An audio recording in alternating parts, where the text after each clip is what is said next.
The Google podcast isn't sponsored this week because I can't think of a funny intro. You're just going to have to listen to me talk about DVDs free of charge, I guess. God, what's the world come to? Giving out things for free? Man. Hey, my name's Georgiana, but you can call me Bup. And welcome to the most bestest podcast in the world, Everest. I was chatting to a friend fairly recently, hi Claudia, about the internet and real life and how intangible the internet really is and all of that crazy sort of existential stuff.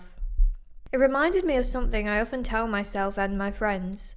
The internet isn't real life. Well, not in the way that real life is real life. The internet is like a wormhole. It totally sucks you in. You lose hours upon days upon weeks. It feels like a whole different world in many ways. But what always gets me, what always kicks me in the gut is the disparity between that world and the real one. Whenever I close my laptop, it's like whiplash. What have I been doing for the last 2 hours? Watching pixels on my screen? The internet isn't real life. Our experiences on it are. For example, my friendships don't just go away when I put down my phone. Something that does disappear, however, is all the media I consume. Today we're going to be discussing physical media. I'm a big fan of physical media. I'm passionate enough about it that I will make a beeline for the DVD rack at charity shops, and I'll spend a decent amount of time combing through the CD shelves as well. I'll leave that in. It's partly because all the charity shops where I live absolutely suck. I so rarely find treasure among the racks of Zara, so CDs and DVDs have become my one thrifting joy lately. Regardless, I love physical media. It's great and cool and very important. And we'll get to that in a minute. But before we get into the nitty-gritty of it all, my loyal fans, I have made monumental advances in the production of this podcast. I have rediscovered, the hack of using a sock as a pop filter. Now I no longer have to hold my microphone at arm's length for fear of blowing your eardrums out whenever I pronounce a letter with the word P in it. Please join me in some applause. Now onwards. Oh, I forgot to applaud, but I can't because I'm holding a microphone. You'll just have to believe that I'm doing it in spirit. Now onwards. We're pretty used to the accessibility of things nowadays, all the media we could ever imagine at our fingertips with only a screen separating us from it all. For the small price of about 10 different monthly subscriptions, of course. We're pretty spoilt for choice, and I don't know about you, but I find myself suffering from so much choice paralysis nowadays. There's just too many options for my brain to take in and even consider. I spend more time browsing all of them than I do actually watching movies, which is the goal. I want to be watching movies. And don't get me started on photos. I am a certified digital hoarder. It's embarrassing, but I have over 20,000 photos in my iCloud. Sure, they've accumulated over the last 7 years or so, but it's still such an overwhelming amount. I keep promising myself that I'll sit down and seriously go through them one of these days, because my iCloud subscription is a burden on my soul, but there's just so many, I don't know where to start. I think that physical media can give us some very necessary boundaries when it comes to our consumption. I'm thinking of YouTube and TikTok specifically when I say that sometimes I just don't know when to stop. I keep clicking, keep scrolling, let time roll by as I refuse to close my laptop or put down my phone with the excuse of just one more. With Netflix and other streaming platforms, I'm not limited to a single episode, but I'm given a full series most of the time. I can just keep pressing next episode until my whole night has gone in a flash. I didn't even feel the hours pass by at all. I've relied on the internet a lot throughout my life. It's been my cure to loneliness and my biggest distraction from life itself. I could probably be used as a test subject for digital dependency or something. But one thing I feel the internet has given me is this terrible idea that everything is fleeting. Which it is in a way, but I have to watch these episodes now, these videos now. Life is sprinting past me and I won't have time for them otherwise. I forget that 1, whatever I want to watch will still be there tomorrow, and 2, even if I spent my whole life consuming, I still wouldn't have enough time to watch every YouTube video, every movie, listen to every album, or to read every book. I kind of went off on a little bit of a tangent there, but I think physical media gives me some necessary extra steps that make my consumption a little more mindful. Opening a DVD case, inserting it into the player, pressing play, it's very grounding. I also tend to immerse myself in it a lot more as well. Don't get me wrong, I still scroll on my phone here and there, my brain is very active and sometimes movies get a little slow, but I take it in a lot more clearly. And I'm actually watching it, enjoying it, and having thoughts about it, instead of half watching it, half using it as background noise while I scroll through Vinted and YouTube and Facebook and Instagram and Vinted again, and you get the point. It's sort of similar to how I feel when I'm watching a movie with friends, which is nice because then I swap the phone checking out for incessantly talking, which might be annoying, but no one's told me to stop yet, so I will keep doing it. I also tried to imagine what it would be like if I owned all the YouTube videos I watched in some physical form. I quickly realised that my family and I would be pushed out of our house and forced to live in the forest. There's so many, and I don't remember like 90% of them. That's another thing I like about physical media. I can see it. It's right there in front of my eyes. This is mine. I own it. I can touch it, smell it, see it. I could even taste it if I was feeling like a freak. I'm sort of curious, but I won't do it.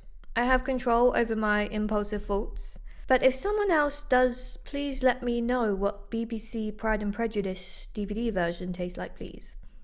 Also, I can't actually smell them because I can't smell, but whatever, that's pedantics or something. I don't know what pedantics mean. Anyway, I get a little freaked out sometimes thinking about how intangible all these movies in my computer are. It sort of baffles me that I can't just reach out and grab them. I don't even know how they got in there. Now, I still have Netflix and Spotify. I think they can be very useful.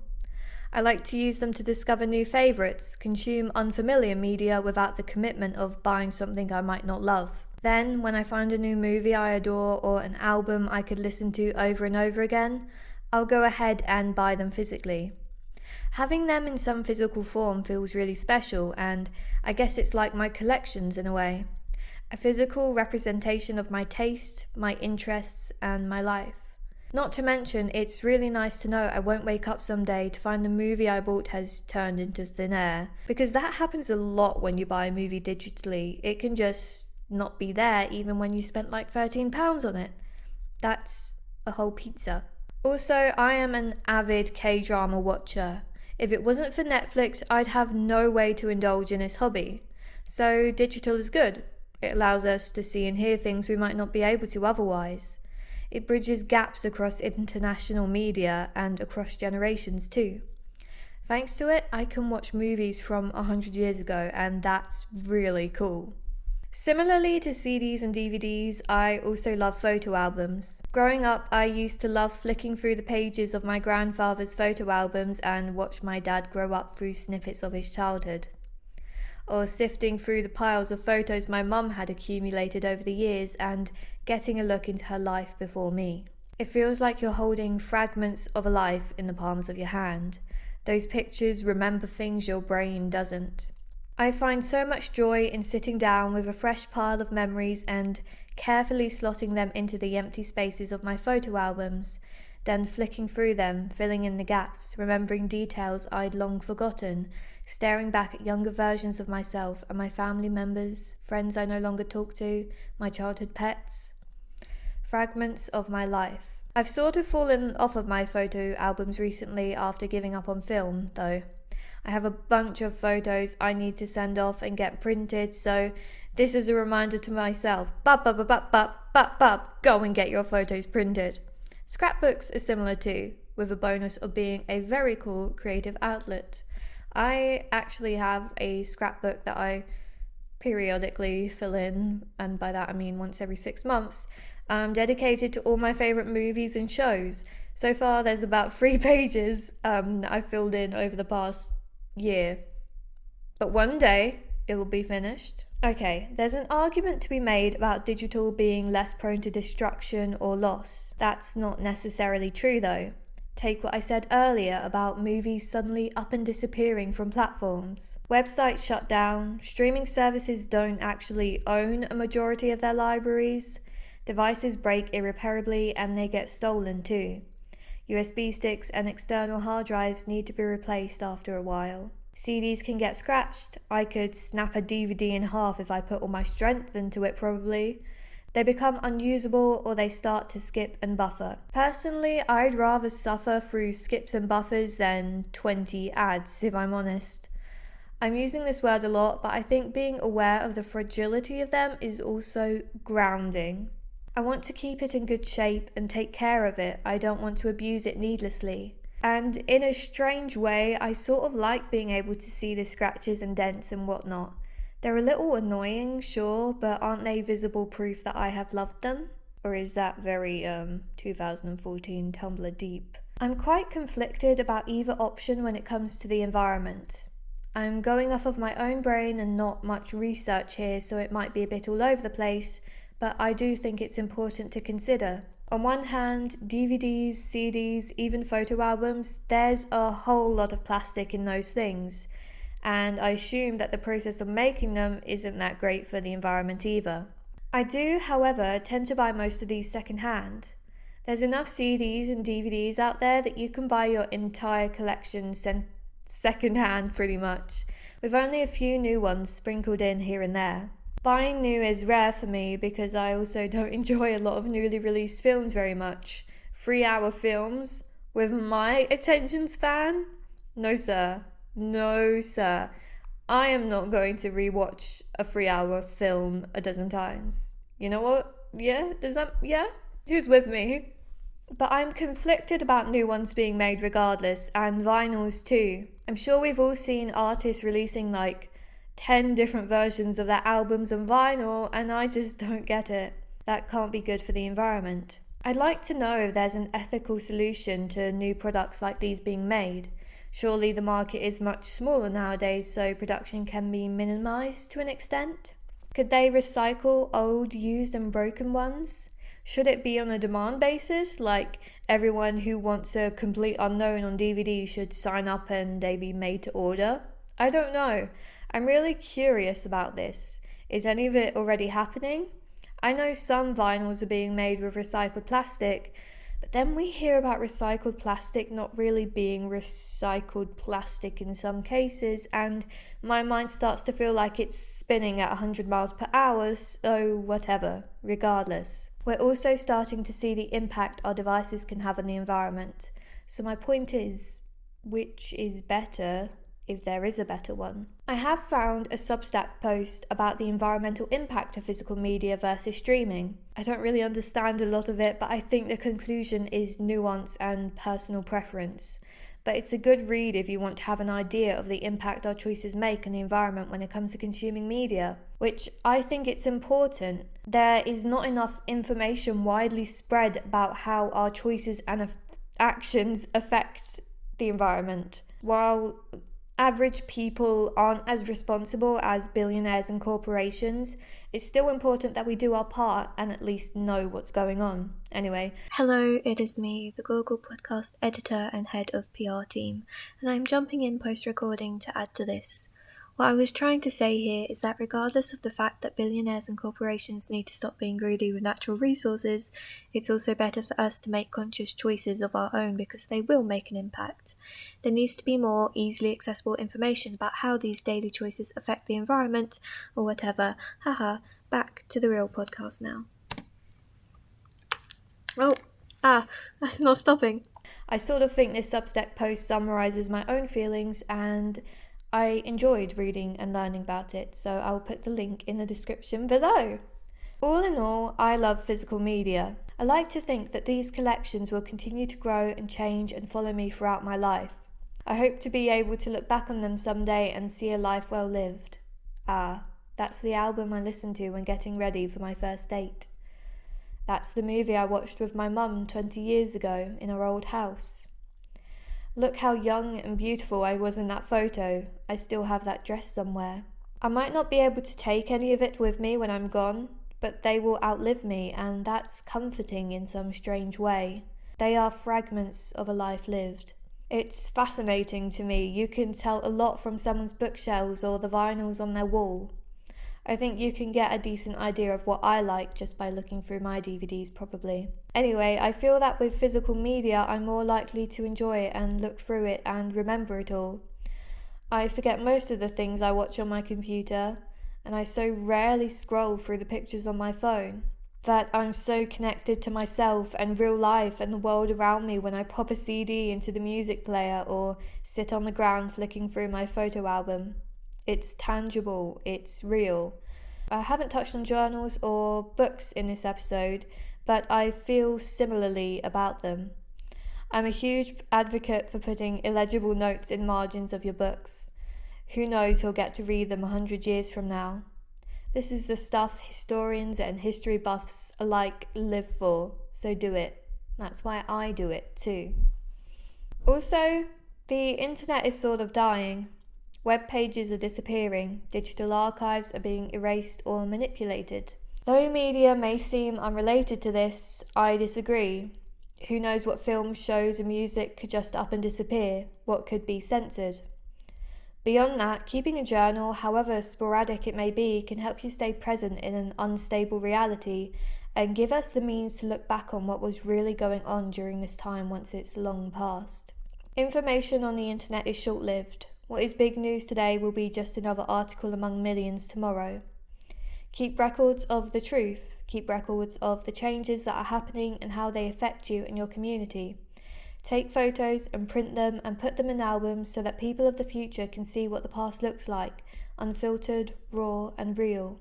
The internet, I think, is incredibly fragile. We tell each other to be careful with what you post online because it lasts forever, and while I agree with that sentiment in theory, it just isn't always true. The internet isn't some eternal force, a given of reality in the way, say, the sun is. The internet is man-made, and like anything man-made, it is prone to destruction. It is unnatural and feeble, and there will come a day where it ceases to exist. We rely on it far too much. Archive your life in whatever way possible. Chronicle your life, especially in times of big change. We need accounts that aren't full of propaganda or cruel intentions. If not for the world, then for yourself. How will you look back on your life when Instagram is long gone? If that's all you have to remember it by, a grid of photos with short, witty captions. Oh, I just got a Discord message. I don't know if this makes sense, but it's how I feel. That just totally threw me off. Let's see, who messaged me? I'll give you a shout out. One of my citizens. Hello, citizens. Let's get back to business, everyone. We all need to become archivists in times like these. Written accounts by ordinary people are so helpful for future generations. It will help them understand how we lived and how things got to wherever they will be by then. We have plenty of examples of famous diaries. But it also can help keep you sane, so you don't get lost in a narrative pushed by billionaires and right-wing nerds. Question yourself and the world around you. Write it down, read it back, make up your own mind. Don't be sold lies in pretty packaging, although I don't know if the current packaging can be considered attractive at all. Well, that was it. If you take anything from this podcast at all today, I hope it's to start archiving your life in some way. I only touched on it briefly because I'd already written the rest of the script before it came to mind, but it's probably the most important part of this entire thing.